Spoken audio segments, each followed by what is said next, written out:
اگر اب وہ قانون کے مطابق اگر نہیں ڈسکوالیفائی کرتے پرائم منسٹر کو تو پھر آپ کو پتہ ہے کہ یہاں پہ کس قسم کے دھویں دھار تقریریں ہوں گی. اگر وہ کرتے ہیں تو ہمارے جیسے جو وکیل ہیں جو کہ قانون کو جانتے ہیں اور سمجھتے ہیں اور ٹی وی پہ آ کے بے ایمانی کی بات نہیں کرتے ہیں, ہم کو تو پھر ایک عجیب سی بات لگے گی کہ یہ کیا صحیح ہے یا نہیں ہے. ایک بحث تو ہوگی اور اپنے دل میں جو بھی ہم سوچیں گے کوئی اچھا تو نہیں سوچیں گے. تو لیکن اس سے پہلے بھی پریسیڈنٹ ہے کہ سپریم کورٹ نااہل قرار دے چکی ہے. نہیں دیکھیں, سپریم کورٹ کی ڈسینٹنگ نوٹ ضرور ہے اور اس سے آپ اگری اور ڈس ایگری کر سکتے ہیں. میں اس سے ڈس ایگری کرتی ہوں, اب وہ آ گیا اس سے ڈس ایگری کرتی ہوں. اب جب سپریم کورٹ جو ججمنٹ دے گا وہ ان کی مرضی, جو ججمنٹ دے سر آنکھوں پہ, مگر اگری اور ڈس ایگری کرنا تو ہمارا کام ہے. اور ایک قانون دان یا چھوٹا موٹا وکیل ہونے کے ناطے بھی یہ میرا حق ہے کہ میں اپنے ویوز رکھوں آن دا میٹر قانون کے حساب سے کہ قانون کیا قانون کے حساب سے میں یہ نہیں کہتا قانون کیا کہتا ہے. آسما جہانگیر صاحبہ بہت بہت شکریہ وقت دینے کا. بریک پہ جا رہے ہیں. بریک اوگرا اور آئل ٹینکرز ایسوسی ایشن کے درمیان ڈیڈ لاک جو ہے برقرار, کیوں؟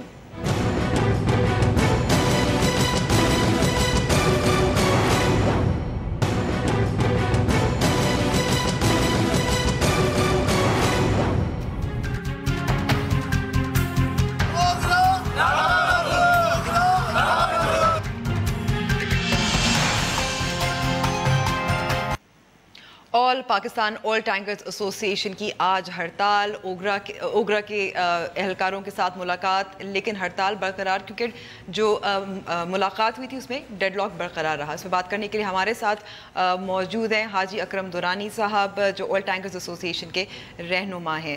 بہت بہت شکریہ ہمیں وقت دینے کا اکرم صاحب.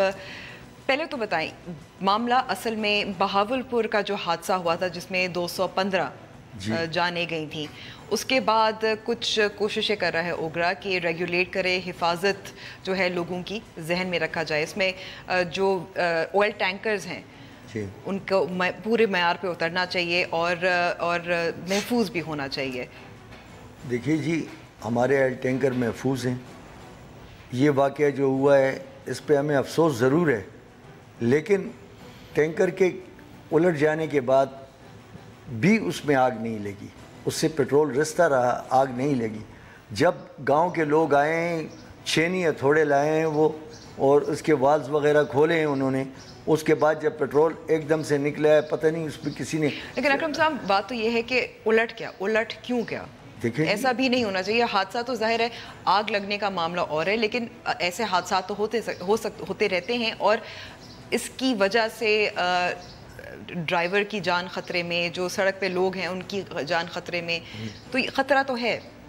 یہ آپ کی بات درست ہے کہ یہ خطرہ ہے, لیکن یہ خطرے سے تو کھیلنا ہمارا کام ہے, کیونکہ ہم نے رات دن یہ گاڑیاں چلانی ہوتی ہیں.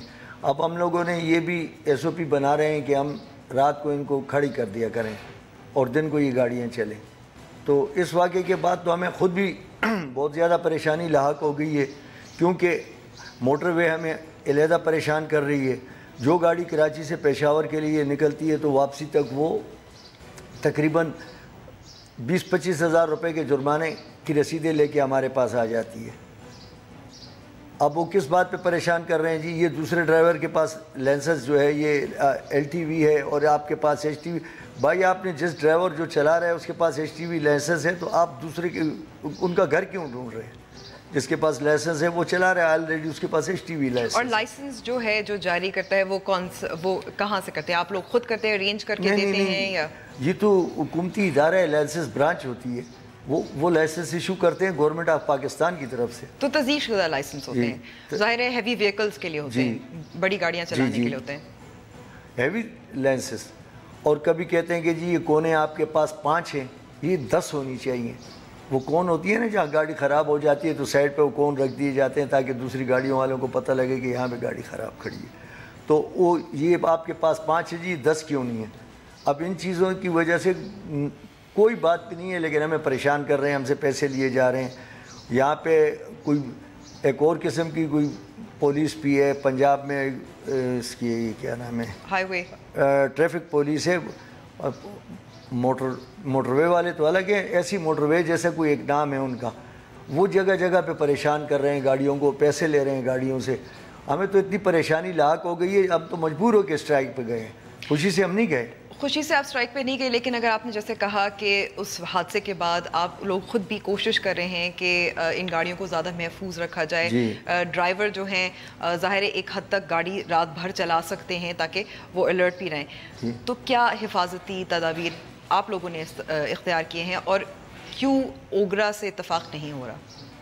اوگرا سے تو اتفاق اس بات پہ نہیں ہوا کہ ان سے ہم نے کوئی کرائے کی ڈیمانڈ کی ہے، کیونکہ جس معیار کی گاڑیاں ہم نے بنانی ہوگی تو اس میں ہمیں پیسوں کی ضرورت ہوگی، اور اگر ہمارا کرایہ ایسے ہی کم ہوگا جو کہ آج موٹر وے کے چالان میں ہماری آمدن پوری ہو جاتی ہے تو ہم کیسے گاڑیاں بنائیں گے. اس کے علاوہ بھی مسائل ہیں. بتا سکتے ہیں اور کیا ہے؟ جی بتا سکتا ہوں انشاءاللہ. اس کے علاوہ جی ہمیں مسائل ہیں. ایک تو NLC جو ہے نیشنل لاجسٹک سیل جو نیم میرا خیال ہے فوجی ادارہ ہے یا نہیں ہے، پرائیویٹ ہے، اس کو ہم پہ مسلط کر دیا گیا ہے. جو ہماری فلیٹ چلتی ہے، ہماری گاڑیوں کی 60 لاکھ روپے کی NOC ہوتی ہے، انہوں نے ایسے ہی لا کے ہمارے ساتھ زبردستی شامل کر دیا گیا ہے، جو کہ بغیر کسی نمبر کے خالی ہوتی ہیں، بغیر کسی نمبر کے لوڈ ہوتی ہیں، ہم کھڑے رہتے ہیں. اس کے علاوہ پاکستان موٹر وے پولیس کا تو میں آپ کو بتا چکا ہوں. اومسیز جو ہیں، جو پرائیویٹ اومسیز ہیں، وہ ہمیں تقریباً بل دیتے ہیں 6 یا 7 ماہ کے بعد، جبکہ ہماری ضرورت تو ہر ماہ کی ہوتی ہے. ڈرائیور کیلنڈرز کی تنخواہ اور گاڑی کی مینٹیننس، یہ چیزیں ہوتی ہیں. تو اس کے لیے ہم نے کہا کہ 1 ماہ کا ٹائم دیا جائے، کیونکہ پاکستان اسٹیٹ آئل کمپنی جو ہے وہ ہمیں 2 بل دیتی ہے. 15 دن کے بعد وہ ہمیں 1 بل پے کرتی ہے، تو 2 بل ہو جاتے ہیں. اچھا، ایک ہمارا ایک مطالبہ یہ ہے کہ نیشنل ہائی وے کو جو سپر ہائی وے سے ملاتے ہیں لنک روڈ کراچی میں، اس کا پل ٹوٹا ہوا ہے. وہاں پہ گاڑیاں جام بھی رہتی ہیں اور گاڑیاں کلٹی بھی ہو جاتی ہیں، لیکن اس پل کی طرف کوئی دھیان نہیں دے رہا.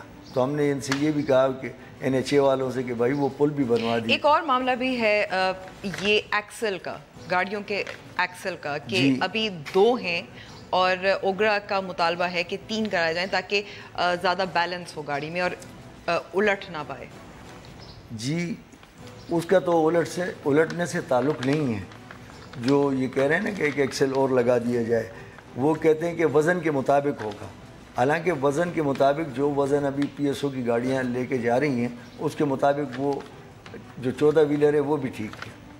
بہرحال اس کے لیے ہماری ان سے بات چیت چل رہی ہے. میں تو یہ چاہتا ہوں، میں نے تو ان سے ایک اور بھی میں نے سجیشن دی ان کو. میں نے کہا کہ بھائی آپ تمام جتنے بھی ٹینکرز ہیں ان کو آپ 40 پہ لے آئیں، 40,000 لیٹر پہ لے آئیں. کسی کمپنی کو یہ الاؤ نہ کریں کہ ان کے پاس زیادہ کیپیسٹی کے ٹینکر ہو، تو کچھ بھی نہیں ہوگا. تو آپ کو کیا لگتا ہے آج کی جو ملاقات ہوئی اوگرا کے ساتھ جی کیوں اتنی جلدی ختم ہوئی؟ نہیں جلدی معاملہ کیوں سیٹل نہیں ہو پایا؟ جلدی تو نہیں ختم ہوئی، میٹنگ تو تقریباً 1.5 گھنٹہ چلی ہے. لیکن وہ ایک بات میں نے آپ سے کہی کہ وہ چیئرپرسن نے کہا کہ جی ہم کمپنی کے ساتھ جو ہمارے لائسنس ہولڈر ہیں ہم ان کے ساتھ بات کرنے کے مجاز ہیں. تو ہم نے کہا ہمیں کیوں بلایا، ہمارے پاس تو لیٹر کیا ہے، اس لیٹر کے تحت ہم آئے ہیں. میرے پاس پڑا ہوا ہے لیٹر، یہ کہ شاید گاڑی میں پڑا ہو، تو ہم تو اس لیٹر کے تحت آئے ہیں، ہم ایسے تو گھومتے پھرتے نہیں آئے ہیں آپ کے پاس. تو اس بات پہ ہم نے کہا ہم اٹھ کے جا رہے ہیں، بس ٹھیک ہے. جب ہمارے ساتھ کوئی تعلق ہی نہیں ہے تو ہم میٹنگ نہیں کرتے. وہ ہم اٹھ کے آئے ہیں، انہوں نے نہیں ختم کی. ان کا تو پھر بعد میں بھی ایک نمائندہ آیا کہ جی آپ لوگ آ جائیں. ہم نے کہا اب نہیں ہو سکتا کیونکہ لوگ تو چلے گئے. تو کل کا 11 بجے کا ٹائم ہے. اچھا، جو مطالبہ اوگرا کر رہا ہے جو سب سے زیادہ مشکل لگ رہا ہے وہ گاڑیوں کی جو ریپلیسمنٹ ہے، ان کو بہتر گاڑیاں بنانے والی جو مہنگی گاڑیاں ہیں وہ مسئلہ ہے. دیکھیں جی، زیادہ تر گاڑیاں جو ہیں ہمارے پاس ایسی گاڑیاں ہیں جو ایک ٹائم میں PSO کو ضرورت تھی تو وہ گاڑیاں ہم لوگوں نے اس کو دی تھی، جن کی NOC نہیں ہے، وہ ایسی ریٹ چل رہی ہیں. اب ہم نے ان سے یہی مطالبہ کیا ہے. یہ دیکھیں، آپ یہ پڑھ بھی سکتی ہیں لاسٹ شرط میں کہ بھائی آپ ہماری ان گاڑیوں کو ریگولائز کر دیں تو ہم آخری میں ہیں، ریگولائز کر دیں تو ہم ان کو نئے میں تبدیل کر دیں گے. ٹھیک ہے, تو آپ کو کیا امید لگ رہی ہے؟ اوگرا ماننے کو تیار ہے؟ کیونکہ ظاہر ہے اب حفاظتی تدابیر تو بہت اہم ہے. جی دیکھیے جی, کون نہیں کرتا ہے حفاظتی تدابیر؟ اگر اوگرا نہ بھی کہے تو ہم خود بھی تو کرتے ہیں. مگر آپ نے وضاحت نہیں کی کہ کیا کیا آپ نے اپنائے ہیں. دیکھیے جی, ہم تو سب کچھ, مثال ہے ابھی ٹائرز ہیں یا گاڑی کے اور انجن گیئر وغیرہ کا یا کوئی ایسا معاملہ ہے, وہ تمام انشاءاللہ تعالی ہم لوگوں نے صحیح کیے ہوئے ہیں. کوئی ایسی بات نہیں ہے, لیکن حادثے تو ہوتے رہتے ہیں. حادثہ تو قدرتی ہمارے اچانک ہی ہو جاتے ہیں اور اس کا پتہ بھی نہیں. لیکن حادثہ ظاہر ہے اس خطرہ رہتا ہے, حادثے بھی ہوتے رہتے ہیں, لیکن اس کی ظاہر ہے کم کرنے کے لیے کچھ تو کوشش کی خود بھی بہت کوشش کر رہے ہیں ہم لوگ, بہت کوششیں کی بھی ہیں اور کر بھی رہے ہیں. جو انہوں نے ہمیں سیکورٹی پوائنٹ دیے تھے نا, سیفٹی پوائنٹ, وہ تمام ہم 41 پوائنٹ تھے وہ ہم پورے کر چکے ہیں. اب ہم کیا کر سکتے ہیں؟ اب خدا سے تو نہیں لڑ سکتے, خدا تو خدا ہے نا, وہ جو چاہے کر سکتا ہے. ٹھیک ہے, بہت بہت شکریہ ہمیں وقت دینے کا. بریک پہ جائیں اور بریک کے بعد دودھ اور ٹی وائٹنر کا تنازع.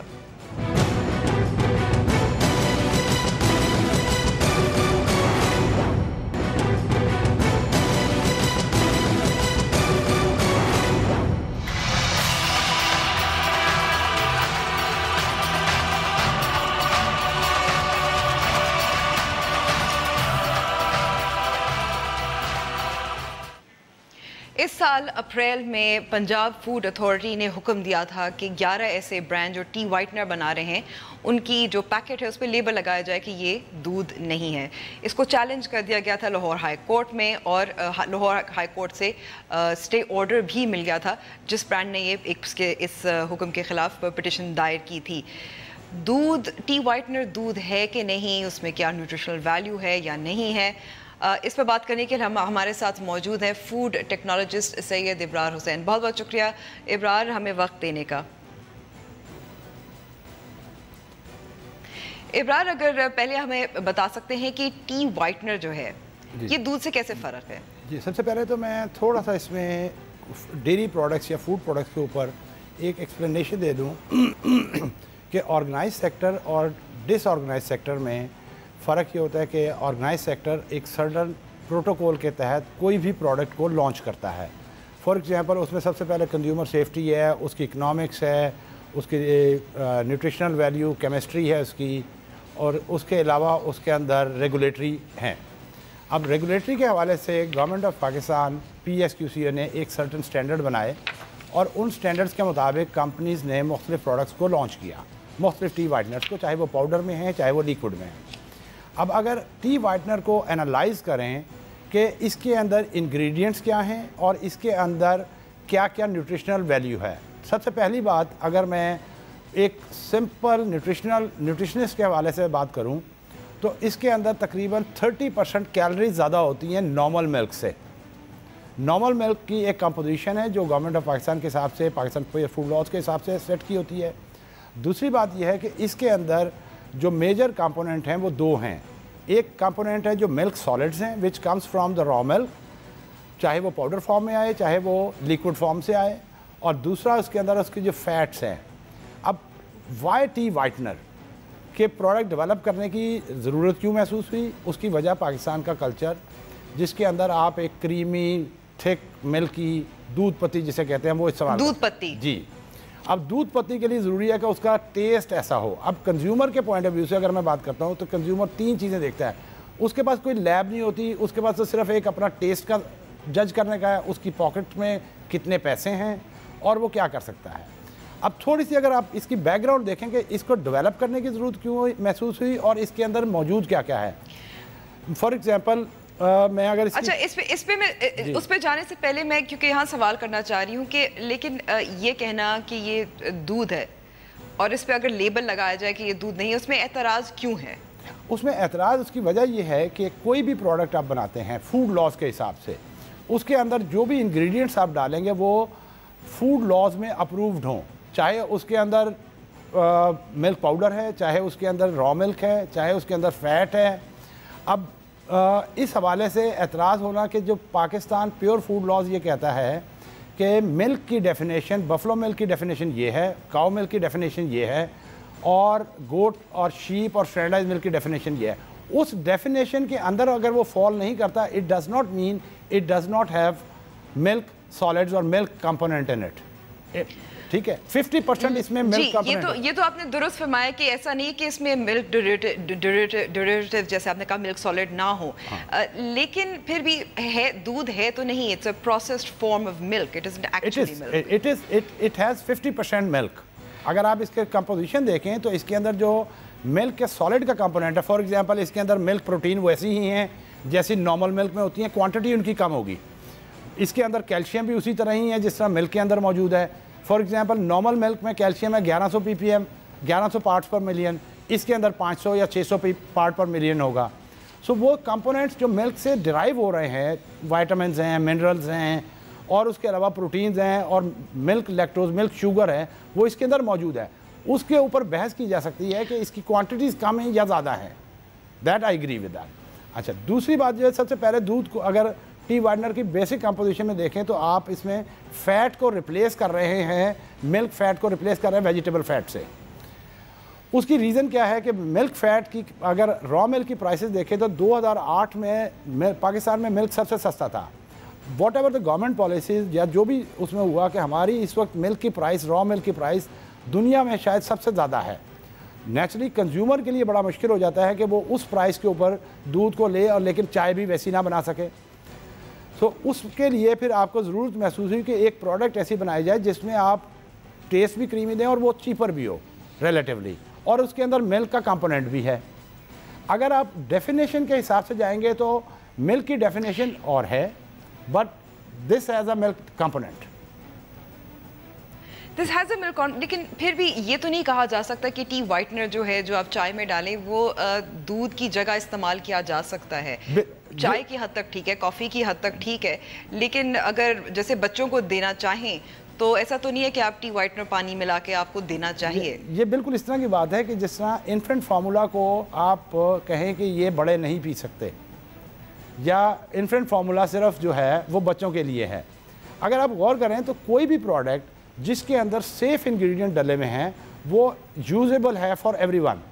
اچھا, اب اس میں آ جاتا ہے کہ اس کے کمپوننٹس میں اور ان کی نیوٹریشنل ریکوائرمنٹ کے حساب سے آپ اس کو کس طرح پلیس کرتے ہیں کہ کس مقصد کے لیے اسے استعمال کیا جائے گا. فار ایگزامپل ٹی وائٹنر, ہمیں کوئی بھی چیز, چاہے وہ ملک پاؤڈر ہے, چاہے وہ را ملک ہے, چاہے وہ ٹی وائٹنر جسے ہم پاکستان میں مختلف برانڈ کے نام سے لانچ کیا ہوا ہے, ان کو چائے کے وائٹنس کے لیے استعمال کیا جاتا ہے for a particular creamy test. اب اس میں آپ پاکستان میں لے لیں یا باہر لے لیں, باہر فار ایگزامپل ایک پروڈکٹ ہے جو کافی کے لیے مختلف کریمر استعمال ہوتے ہیں, بہت ساری چیزیں ہوتی ہیں, اس میں بھی ملک کا کمپوننٹ بھی ہے لیکن وہ پرٹیکولر پرپس کے لیے ہیں. جس ایگزیکٹلی اسی طرح کہ ہم دودھ کو استعمال کریں چائے کے لیے, اس کے آلٹرنیٹ کے طور پہ آپ یہ ٹی وائٹنر استعمال کر سکتے ہیں چائے کے لیے, کافی کے لیے. مگر جی, لیکن بات تو پھر وہی آ جاتی ہے کہ ہے یہ پروسیسڈ, اور ابھی میں پوچھنا چاہوں گی کہ اس میں کیا جو کمپوننٹ جو آپ کہہ رہے تھے جو فیٹس ہیں وہ ٹرانس فیٹس کے ہیں, جو ہائیڈروجنیٹڈ جو ویجیٹیبل آئل ہے اس سے ڈرائیو کیے جاتے ہیں, اس سے بنتا ہے یا نہیں؟ اس میں دیکھیں بات یہ ہے کہ جہاں تک کہ فیٹس کا تعلق ہے نا, تو فیٹس کے اوپر میرا کافی سارا ڈس ایگریمنٹ ہے مختلف گورنمنٹ ایجنسیز سے. فار ایگزامپل فیٹ ہمارے یہاں پاکستان میں تقریباً 3.4 ملین ٹن امپورٹ ہو رہی ہے آئلس. ایوری انڈیویجول ان پاکستان تقریباً 18 kg فیٹ تو ڈائریکٹ استعمال کر رہا ہے جو ہماری فوڈ استعمال ہو رہی ہے. دنیا میں اگر آپ دیکھیں گے تو وہاں پہ 3 سے 4 kg fat per year from these vegetable sources استعمال ہوتی ہے for cooking purpose. Tea whitener کے اندر اگر کمپوننٹ کریں گے, میں am just giving one example کہ جو کوکنگ پرپز کے لیے ہم استعمال کر رہے ہیں وہ 3.4 ملین ہے. جو ٹی وائٹنر کے لیے پورے پاکستان میں ٹوٹل فیٹ استعمال ہو رہی ہے وہ 40,000 ٹنز ہے. Compare to 3.4 million it's hardly less than 1% fat استعمال ہو رہی ہے ٹی وائٹنرز میں. On the other hand we are using 5 to 6 times more in our food. So اگر فیٹ میں وہ خرابی ہے تو فیٹ تو پھر گورنمنٹ کو ویسے ہی بند کر دینا چاہیے کہ پاکستان میں ویجیٹیبل آئل بیچے ہی نا. You understand my point? نہیں, لیکن جو فیٹ استعمال ہوتا ہے اس قسم کے